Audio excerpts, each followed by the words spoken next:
오늘은 영성발제의 매달 첫 번째 주 우리 여삼년 목사님께서 인도해 주시는데요. 오늘은 킹덤 컴퍼니 경영을 10계명, 3계명 적용하기인 것 같습니다. 지난번에 1계명, 1, 2계명을 적용했는데요. 오늘은 3계명입니다. 출애굽기 20장 7절 말씀입니다. 너는 내 하나님 여호와의 이름을 망령되게 부르지 말라. 여호와는 그의 이름을 망령되게 부르는 자를 죄 없다 하지 아니하리라. 아멘. 또 이렇게 한 달에 한 번 여러분들 말씀으로 같이 뵙습니다. 오늘 저와 여러분들이 함께 하려고 하는 것은 역시 그 10계명에 대한 내용을 좀 이어가 보고자 하는데요. 10계명, 우리 킹덤 컴퍼니 경영자로서 제 3계명, 10계명의 제 3계명을 어떻게 적용할 것인가, 여기에 대해서 우리가 한번 생각해 보도록 하겠습니다. 우리 10계명 지난달에도 얘기를 했지만 한번 전체적인 의미를 다시 한번 정리해 보면 어떨까 싶어서 오늘 이 본문 말씀과 함께 10계명 전체에 대한 조망을 한번 해보도록 하겠습니다.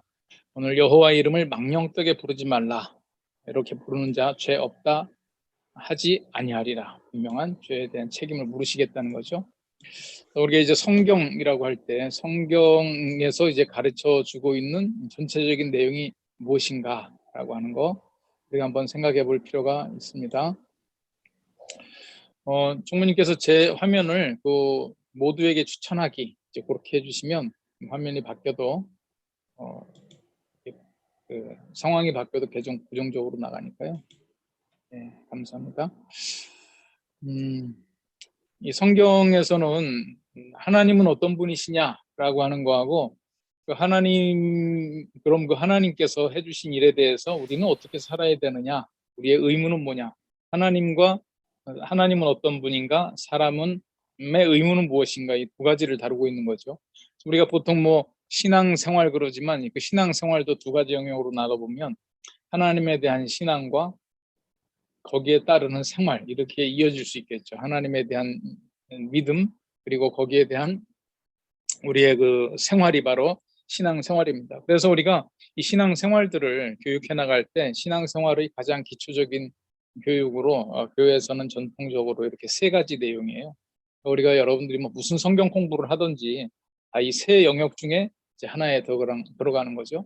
그래서 첫 번째로 많은 그 신앙 교리 문답서에서 가르치고 있는 내용들이 하나님은 어떤 분이시냐, 우리가 예배 시간마다 고백하게 되는 사도신경, 물론 이제 침례교회는 좀 예배입니다. 침례교회는 이 사도신경의 문장 자체가 성경에 없는 내용이기 때문에 우리는 예배에 사용하지 않겠다 그래서 안 하는 거지, 사도신경의 내용이 이단적이어서 안 하는 건 아니다. 혹시 이제 제 얘기 듣고도 이제 처음 아시는 분들도 있을 거예요. 우리가 사도신경 안 했나? 그런데 침례교회에서는 거기에 대한 나름대로 이제 이유를 많이 설명하시죠. 그러나 그것이 성경에 있는 내용이든 아니든 우리는 그것을 가르치는 거죠. 하나님은 어떤 분이시냐라고 하는 것을 성경 안에 그대로 써 있는 문장은 아니지만 우리의 신앙의 전승 속에서 하나님은 누군가를 늘 예배마다 고백을 한 전능하사 천지를 만드신 하나님 아버지를 내가 믿는다. 또 그 하나님 아버지를 통해서 예수 그리스도의 사역을 믿는다. 성령께서 우리 교회를 통하여 어떻게 하심을 믿는다. 나는 믿사오니 하면서 성부, 성자, 성령 하나님에 대한 신앙을 고백하는 것이고 거기에 대한 내용을 교육해 나가는 것이 신앙교육의 핵심입니다. 하나님께서 그렇게 하셨는데 그럼 우리는 어떻게 살아야 되느냐? 그게 이제 10계명이죠. 그 중에 오늘은 이제 세 번째 계명 살펴보는 것인데 10계명이라고 하는 것, 그것이 구약의 율법으로 끝나는 것이 아니라 오늘날도 계속 이어지는데 거기에 대한 설명 조금 다시 한 번 더 드리기로 하고요. 그래서 10계명이라고 하는 것이 성경 전체에서 사람이 어떻게 하나님의 그 구원의 은혜에 따라서 살아가야 될 마땅한 삶이냐라고 하는 것을 가르쳐 주는 것인데, 그런데 우리가 이제 10계명대로 살려고 하면 100% 실패한다. 완벽하게 이루어내는 사람은 없다. 심지어 하나님의 구원의 은혜를 받고 살아가는 우리도 하나님의 은혜가 우리의 삶 속에 완전히 나타나는 데는 제한이 있기 때문에 은혜의 수단들, 그래요. 하나님의 구원의 유익이 우리에게 어떤 방편을 통해서 전달이 되느냐. 그래서 전통적으로 세 가지 영역입니다. 하나는 말씀. 그래서 이 종교 개혁 이후에 개신교회에서는 설교를 굉장히 강화하고 있어요. 어떤 예전적인 것보다 그 안에 핵심적인 말씀이 있어야 된다. 그리고 또 하나 그러나 예전적인 면에서는 세례와 성찬이 바로 우리의 은혜에 전달되는 수단이다. 하나님의 가족으로 참여하는 세례와 하나님의 가족들이 함께 나누는 성찬. 그래서 여러분들이 교회에서 세례와 성찬식을 베푸는 일, 이것이 매우 소중한 일인데 너무 말씀이 강조되다 보니까 이런 부분들이 좀 약화된 것이 한국 기독교의 개신교회의 좀 안타까움이기도 하죠. 그리고 하나님 앞에 우리의 마음을 간구해야 되겠는데 무엇을 어떻게 기도해야 되느냐? 그래서 주기도문이 바로 그 기본이 되어서 우리의 신앙적인 샘플들이 됩니다. 여러분들이 하나님 앞에 나아가서 하나님의 부르심에 마땅한 삶을 살기 위하여 우리가 늘 교육해 나가는 것이 이 세 가지 영역이다. 근데 십계명은 구약에서 끝났는데 왜 우리가 계속 해야 되느냐? 십계명 구약의 말씀을 예수님의 십자가의 사건으로 끝난 제사법의 영역이 있고 또 그 시대와 장소에만 국한되어 있는 시민법이 있으나 시대와 장소를 초월하여 우리에게 지속되는 도덕법이 있다. 바로 십계명은 도덕법의 영역 속에 들어간 건데 십계명 총량은 똑같은데 십계명을 공유하고 있는 세 종교가 있죠. 유대교, 가톨릭, 기독교. 전체 내용은 똑같은데 번호 매김이 조금 다릅니다. 그래서 우리는 이 기독교의 번호 매김을 따라서 전체적인 그 십계명에 포괄되어 있는 내용은 똑같은데 모세 오경에 보면 모세가 제1은 제2는 이렇게 번호는 안 붙였거든요. 그러다 보니까 번호를 몇 번으로 이 내용은 몇 번에 해당되는 거냐 이런 차이들이 좀 있어서 비교표를 만들어 본 겁니다. 그래서 혹시 다른 십계명을 들을 때 변수가 이 번호가 좀 헷갈리는데 그런 생각이 들을까봐 미리 말씀드리는 겁니다. 그래서 십계명은 크게 두 가지로 정리된다고 그랬죠. 하나님 사랑, 이웃 사랑. 우리의 믿음과 아까 얘기한 대로 신앙과 생활도 요 안에서 나타나는 겁니다. 신앙 생활이 함께 있는 것이죠. 그래서 첫 번째부터 네 번째까지의 계명, 하나님 사랑. 제가 지난번 하면서 이 하나님 사랑이라고 하는 것을 오른쪽 위에 동그라미로 새롭게 집어넣은 건데요. 왜냐하면 우리가 여러 가지 계명을 지킬 때 계명이 우리의 자유를 제한하는 거냐 아니면 우리의 사랑을 표현하기 위한 방법이냐. 그래서 우리가 이거를 어떤 조건이나 우리의 제약으로 삼으면 좀 마음이 무거워지죠. 그러나 제가 그런 얘기 했죠. 부부간에도 서로 사랑할 때 여보 나를 많이 사랑해줘. 알았어 많이 사랑해줄게. 이렇게 서로 대화를 하는데 당신 사랑한다고 하면서 이거밖에 안 해? 나는 최선을 다했는데 서로 헷갈릴 수가 있어요. 그래서 구체적인 방법을 제시해 주는 거는 통제하는 것이 아니라 이렇게 하면 하나님을 사랑하는 거구나. 하나님께서 나를 사랑하는 표현은 어떻게 돼야 되느냐. 다른 거랑 비슷한 레벨에 올려놓지 마라. 오직 나를 구별되게 바른 대상 그리고 바른 방법 어떤 그 매개체를 통하지 않고 우린 직접적으로 인격적으로 좀 교제를 나누자. 그리고 오늘 세 번째 다루는 것이 바로 바른 태도입니다. 하나님을 사랑한다라고 하는 사람은 바로 우리의 삶을 통해서 거룩을 나타내야 되고 이것이 다 모인 것이 저는 안식이라고 봐요. 그래서 우리 안식이 극적으로 표현되는 게 바른 예배죠. 그래서 첫 번째부터 네 번째까지의 계명이 이렇게 되는 것이고 다섯 번째부터 열 번째까지 내 부모를 공경하라라고 대변되는 대인 관계입니다. 그래서 부모를 공경하라라고 하는 것은 부모 말고 다른 사람을 공경하라 하지 말라는 게 아니라 부모를 통하여 모든 사람에게 대하는 태도들이 어떻게 되어야 되느냐? 사람 사랑이죠. 그래서 첫 번째, 두 번째, 세 번째 계명을 집중적으로 우리가 지금 보고 있는데요. 바른 대상, 오직 하나님만. 근데 우리는 자꾸 이 자리에다가 다른 존재를 갖다 놓죠. 우리는 요새 황금 만능주의, 황금, 만몬, 인격적인 존재가 되어가지고요.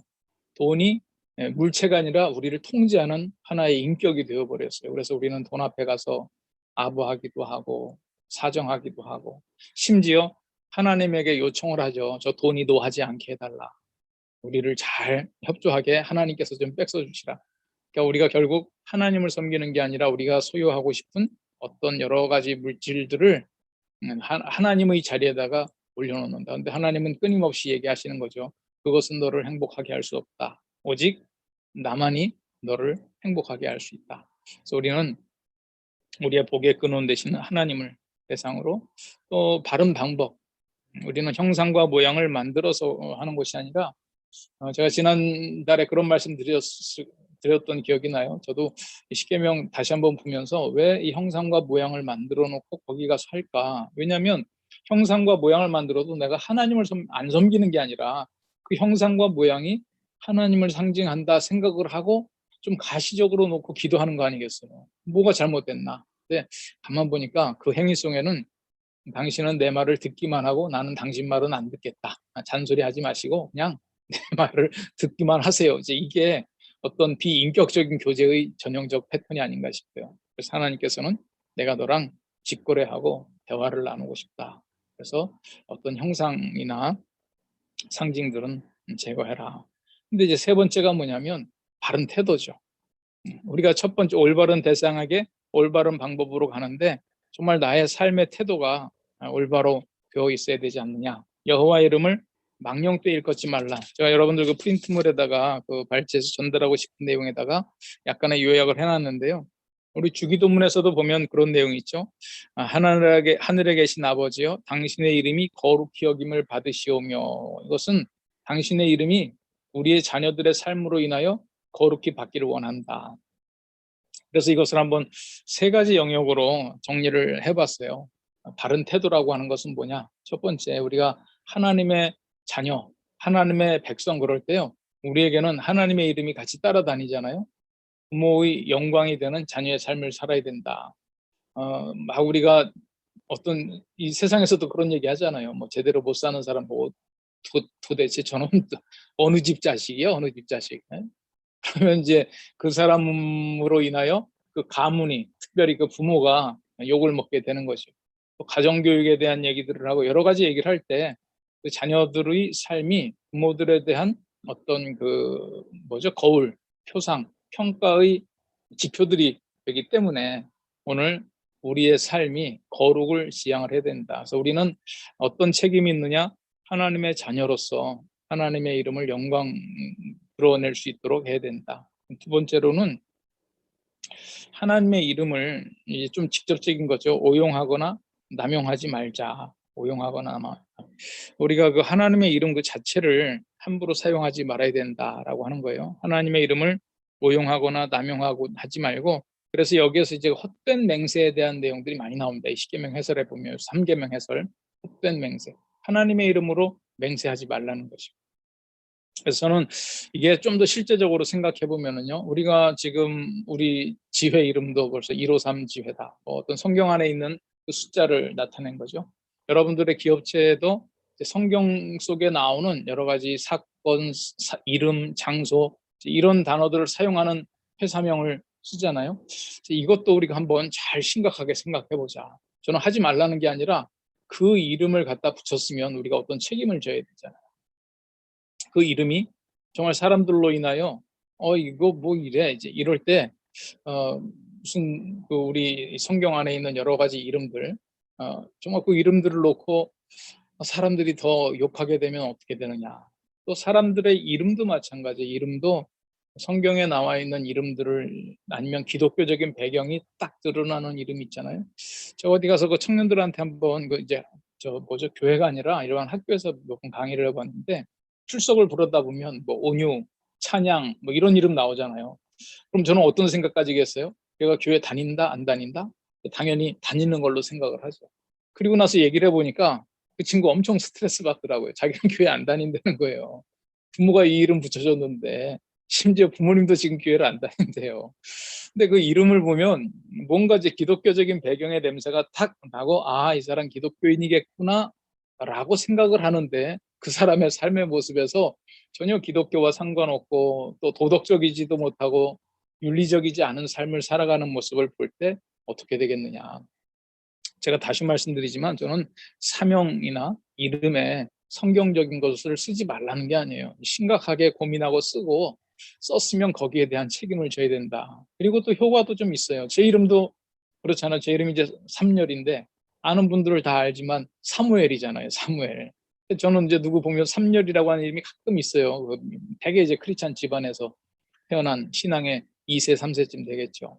근데 그 이름을 쓰는 것 자체가 부정적인 작용을 하기도 하지만 사실은 긍정적인 작용도 해요. 그 이름 때문에 나는 이렇게 태어난 사람이지. 내 이름은 이런 뜻을 갖고 있지. 사무엘은 이런 사람이었지라고 하는 것이 긍정적으로 작용이 되고 또 적극적으로 살아가게도 된다. 그래서 여러분들이 회사에 기독교적인 이름을 갖다 붙였으면 그것이 이제 여러분들을 자극하고 긍정적으로 작용할 수 있도록 하는 것.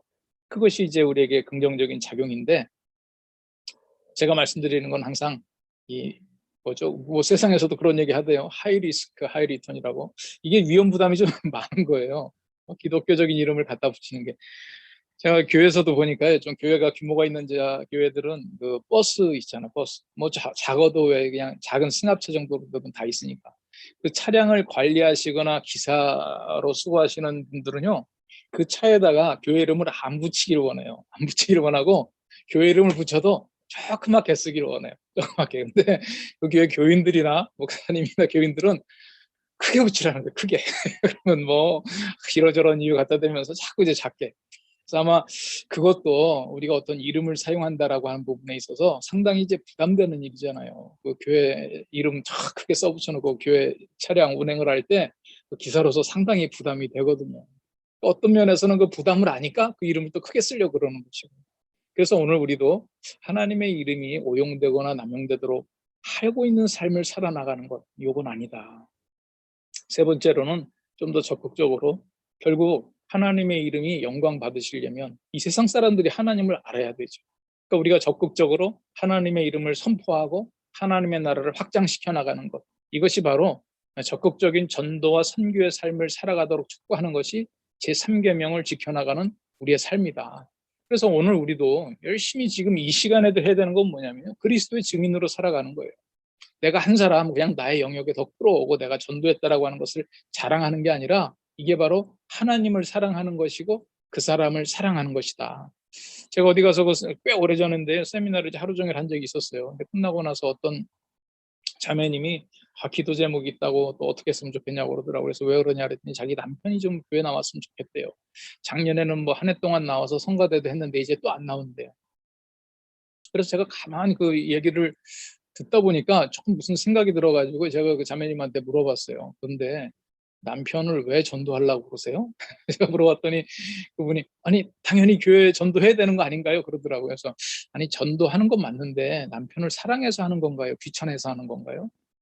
왜냐하면 그분이 쭉 얘기를 하는데 아니 주일날 오면 얼마나 밥도 주고 요새는 이제 밥 못 먹지만 교회 나오면 다 이렇게 좋은 거 있고 그러는데 왜 그 주일날 그냥 집구석에 앉아가지고 자기를 부담스럽게 하는 거냐는 거예요. 같이 교회 좀 나오지. 그래서 내가 그 얘기를 듣다가 남편을 사랑해서 교회 전도하려고 그러는 거냐 집구석에 있는 게 귀찮아가지고 지금 전도하려고 하는 거냐. 그래서 우리는요 하나님의 이름을 왜 선포하는 거냐면 뭐 나의 유익을 위해서가 아니라 그게 하나님 사랑이고 그 사람 사랑이기 때문에 그렇고 결국은 그렇게 되어갈 때 하나님을 멸시하고 하나님의 이름을 조롱하던 그 사람이 하나님께 영광 돌리는 삶을 살게 된다는 거죠. 제가 중학교 때 뒷자리 좀 덩치 큰 친구 앉아가지고 저도 중학교 때까지는 좀 컸거든요. 중학교 때 키가 지금 크니까. 뒤에 앉아 있는 친구 중에 앞에서 그 어느 그 천주교인 우리 담임 선생님이 천주교인이었어요. 국어 선생님이. 근데 가끔 뭐 마리아 이렇게 나오고 그러면 그 기회를 빌어서 이렇게 하나님 얘기를 조금 하고 그래요. 그럼 뒤에서 앉아가지고 뭐 그냥 시부렁시부렁 하면서 뭐 이렇게 막 뭐 하는 거 있죠. 또 하나님 얘기 어쩌고저쩌고 이렇게 등치 큰 애 뭐 그렇게 얘기하고 또 선생님 입장에서도 교회 이제 기독교 얘기를 하다가 뒤에서 뭐 좀 그런다고 뭐 혼내지는 못하고 그러시더라고요. 근데 나중에 제가 뭐 대학생 때인가 하여튼 한참 길거리 지나가다 한번 그 친구를 우연히 만났는데요. 무슨 얘기를 하다가 우리 언제 만날까 뭐 그러면서 무슨 날짜를 얘기했더니 자기는 그날 교회에 일이 있어서 안 된대. 그래서 내가 또 교회 다니냐 그랬더니 그 친구가 그 사이에 하나님을 만나고 신앙생활을 하는 거예요. 야, 하나님의 이름을 멸시하던 사람이 결국 하나님을 알게 되고 믿게 됐을 때 하나님의 이름이 존귀히 영광을 받는구나. 그래서 우리가 이 세 번째 계명 여호와의 이름을 망령되이 일컫지 말라라고 하는 것은 우리의 삶으로 드러내야 되고 또 하나님의 이름을 우리가 오용하거나 남용하지 말고 정말 귀하게 존귀히 받도록 우리가 살아야 되겠고 또 가장 적극적으로는 하나님의 나라가 확장되어져 나가는 것을 말한다. 그럼 오늘 이제 우리가 이제 일터에서 적용을 해 나갈 때 저는 이런 거 한번 그려봤어요. 우리의 존귀히 여기는 우리의 삶을 통해서 저스트 ABC를 통해서 하나님께 영광 돌리는 삶을 기업을 킹덤 컴퍼니를 이루어 나가는 거죠. 또 우리의 말과 행동을 통해서 이것이 바로 세 번째 계명을 오늘 우리에게 적용하는 것이다. 그래서 그룹 토의는 한번 뭐 어려운 내용 아니고요. 그냥 우리가 이렇게 살도록 하기 위해서 우리가 뭘 해야 되겠냐. 나의 일터에서. 그래서 우리가 하나님의 이름을 나타내기 위해서 뭔가 일터에서 행해 나가는 행위가 있고 또 거기에 책임지기 위해서 우리는 뭘 해야 될까? 또 같은 말인데요. 그런 거룩한 삶의 영향력이 행사될 수 있도록 추구하지 말거나 금해야 될 것, 하지 말아야 될 것은 뭐가 있는가? 그러니까 뭐 두 가지예요. 해야 될 것은 뭐냐? 하지 말아야 될 것은 뭐냐? 이제 여기에 대한 질문인데 요거 가지고 우리 시간 좀 보내고 같이 공유해 보도록 하겠습니다. 그런 얘기를 하셨어요. 코로나 때문에 돌아다니지 못하다 보니까 사실은 회사 안에 앉아 있는 시간이 늘어났다. 그러니까 전에는 CBMC 모임에 뭐 한 달에 20번까지도 출동을 하셨대요. 뭐 중앙회 일이나 이런 것 저런 것 하다 보니까. 그래서 하나님의 일이다라고 했지만 오히려 코로나에 발이 묶여 회사 안에 지내면서 과연 하나님의 영광을 드러내는 일이 뭔가 또 다른 측면에서 반성하는 의미를 가졌다라고 하는 우리 CBMC 활동의 또 다른 측면에 반성을 하시면서 은혜를 나누셨는데 그것도 좋았던 것 같습니다. 저는 아까 우리 이상하 대표님 나눠주실 때 같이 있었는데요. 저는 그 말씀 들으면서도 결국은 우리가 하나님의 영광을 드러낸다라고 하는 것은 내가 다른 사람들로부터 사실 하나님의 자녀로 인정받아야 되잖아요. 그래서 우리 제가 하는 피스메이커 사역에 제가 중요한 모토로 삼고 있는 게 마태복음 5장 9절 화평하게 하는 자는 복이 있나니 저희가 하나님의 아들이라 일컬음을 받는다. 일컬음을 받는다는 것은 내가 하나님의 아들이라고 막 주장을 하는 게 아니라 다른 사람들이 나를 향해서 하나님의 아들이라고 불러주게 되는데 그것은 무엇을 통해서 나타나느냐? 화평하게 하는 자다. 그래서 저는 화평하게 하는 자로 살아가는 것이 바로 하나님의 영광을, 하나님의 이름을 망령되이 일컫지 않도록 해나가는 방법이고요. 또 두 번째로 생각한 게 성실함과 연관되어서 하나 더 얘기하자면 저는 좀 그렇게 생각을 했어요. 아까 이상하 대표님은 어떤 능력이나 이런 부분들은 성실함을 통해서 오히려 시간을 가질 때 다 나타나는 것이다 그랬는데 여기 계시는 분들은 어떤 큰 조직보다도 1인 기업이나 어떤 중소 규모의 사업장을 책임지실 때는 저는 그 생각을 했거든요. 전문성. 우리에게 결국 전문성이라고 하는 것이 확보되지 않으면 내가 아무리 뭐 하나님의 영광을 드러내려고 해도 비즈니스 현장에서는 안 될 것이다. 저는 요새 그 예능 프로그램들을 좀 오든묘 가면 요새 참 많잖아요. 그 오디션 프로그램, 오디션, 뭐 밴드도 오디션하고 노래도 오디션하고 뭐 다양한 크로스오버 오디션도 있고 그런데 거기 나오는 사람들 보면 왜 이렇게 노래 잘하는 사람도 많고 악기 잘하는 사람도 많은지 그리고 노래 한 곡 한 곡 연주할 때마다 감동이 돼요. 감동이. 그리고 또 이제 옛날 노래들을 다시 리메이크 해가지고 편곡을 해서 부르잖아요. 그러면 어제 저녁에 무슨 뭐 슈퍼밴드인가 뭐 이렇게 보다가 이 물컥하는 감동까지 올라오더라고요. 그래서 저는 야, 그건 옛날 흘러간 노래도 이 사람들이 엄청난 또 그 과정에서 그 곡을 만들어내느라고 자기 팀들끼리 한 그 애를 쓰는 모습들이 나와요. 결국은 이제 심사위원들이 평가를 할 때는 그 사람들의 결과물, 또 전문성을 가지고 평가를 하잖아요. 그래서 저도 참 많이 반성을 했어요. 내가 진짜 말씀 한 구절을 놓고 뭐 내 이웃을 내 몸과 같이 사랑하라. 너무 평범한 말씀이지만 이걸 통해서 하나님의 그 감동을 어떻게 전달하느냐 이거는 전적으로 내 책임이지 하나님 책임은 아니다. 정말 여기에서 내가 어떻게 전달할 것이고 이걸 어떻게 해석할 것이고 또 이 상황을 어떻게 내가 이해할 것이고 이 전문성이 없으면 나는 설 자리도 없고 내가 하나님의 영광을 오히려 가리우는 역할을 하고 아니 뭐 목사가 뭐 설교한다고 뭐 저게 도대체 무슨 소리야 이런 얘기를 들으면 저 개인이 욕먹는 게 아니라 그것으로 인해서 하나님이 욕먹는 거잖아요. 그래서 결국은 이 우리의 그 전문성이 뒷받침되지 않으면 우리가 아무리 CBMC 활동을 많이 한다 그래서 하나님의 이름이 존귀함이 드러나지는 않겠다는 생각이 좀 요새 들었고요. 또 하나 이것도 요새 제가 TV를 너무 많이 보나 봐요. 집에 가서 이렇게 딱 앉아가지고 이것도 예능 프로 보다가 하나 생각난 건데 뭐 유희열 이렇게 대화하는 중에 그 인권 재심 전문 변호사라는 분 나오더라고요. 박준영이라고. 근데 그분이 이렇게 얘기를 하는데 보니까 무슨 얘기를 하냐면 이제 뭐 여기 여러 패널들이 물어봤잖아요. 당신은 그렇게 사람들이 억울한 것을 밝혀주기 위해서 뭐 사명감을 가지고 뭐 그러니까 그분은 자기는 그런 생각 갖고 안 했다는 거예요. 자기 인기 때문에 했다는 거예요. 인기. 왜냐 이 사람이 고졸인가 아니 고등학교도 못 나왔던가 하여튼 그랬는데 이제 여러 가지 시험 거쳐서 이제 변호사가 된 거예요. 그러고 보니까 변호사 시장에 들어가 보니까 뭐 특정대 출신 아니고서는 뭐 이 사건다운 사건은 만지를 못하겠더래요. 그래서 내가 뭘 할까?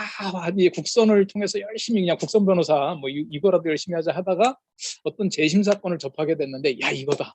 이걸 통해서 내가 이름을 한번 날려보자. 그래가지고 재심을 한 거지 자기는 사명감 때문에 한 게 아니다. 그런 얘기를 하더라고요. 자기는 백 없어서 유명해지려고 재심 사건을 하기 시작했는데 재심 하나 이제 했는데 첫 번째 패소를 했대요. 패소를 했는데 그 재심을 의뢰하고 이제 2심으로 나가야 되는데 그 사람들이 딱 보니까 자기밖에 없더라는 거예요. 의지할 사람이. 나는 그냥 유명해지려고 한번 해다가 뭐 지고 났으니까 끝났다 이랬는데 이 사람들은 지금 누구를 찾아갈 사람도 없고 나밖에 의지하는 사람이 없네. 이 생각이 들면서 2심 때부터 자기 생각이 조금 바뀌기 시작했다는 거예요. 그래서 저는 하나 또 생각하는 게 뭐냐면 오히려 그렇게 얘기하니까 사람들이 욕을 안 하고 인정을 해주잖아요. 그래서 솔직함이 아까 이거 이상하 대표님 일관성이라고 하는 얘기가 저는 솔직함으로 들리더라고요.